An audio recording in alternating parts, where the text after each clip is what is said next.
Mengapa kebakaran sering terjadi? Lebih dari 70% kebakaran terjadi akibat korsleting listrik. Padahal, jika terjadi korsleting listrik, Sekring atau MCB akan otomatis memutus arus listrik sehingga tidak menimbulkan kebakaran. Lalu, mengapa banyak berita menyebut kalau korslet listrik berujung pada kebakaran rumah? Nah, pertama, kita harus sama-sama mengetahui dulu bahwa instalasi listrik di dalam rumah adalah tanggung jawab pemilik rumah. PLN hanya berwenang sampai dengan kWh meter pelanggan. Kedua, PLN selalu memasang suatu alat pengaman pada kWh meter sehingga jika terjadi arus pendek atau korslet, maka seluruh listrik di rumah tersebut akan otomatis padam. Namun, ada kalanya alat pengaman tidak bekerja saat terjadi korslet. Nah, ini adalah akibat jika kWh meter atau Sekring diotak-atik sendiri.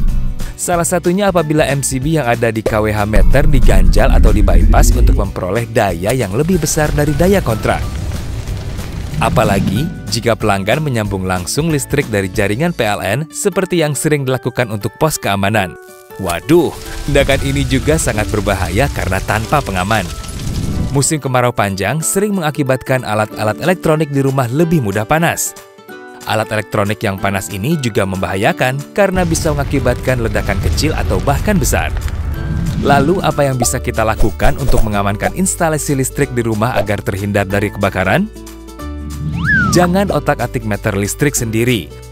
Kalau ada kendala, laporkan kepada petugas PLN. Bisa langsung menghubungi kontak center PLN 123.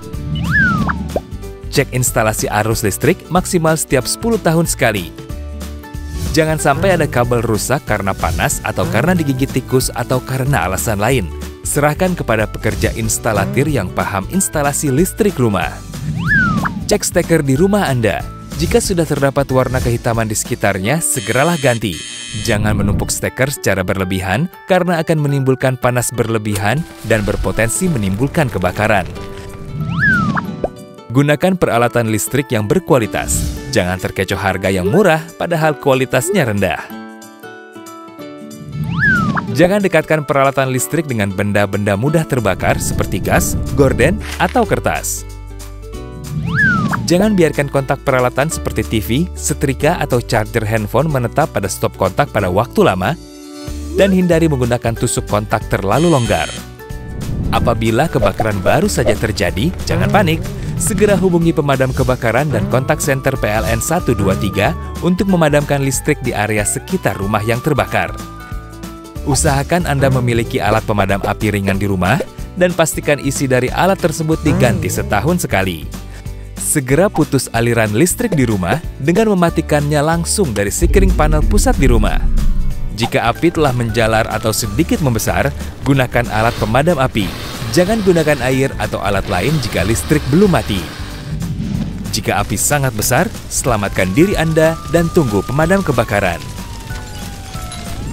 Nah, jika setelah listrik di rumah aman, maka kita akan terhindar dari bahaya kebakaran. Yuk, peduli instalasi listrik di rumah kita.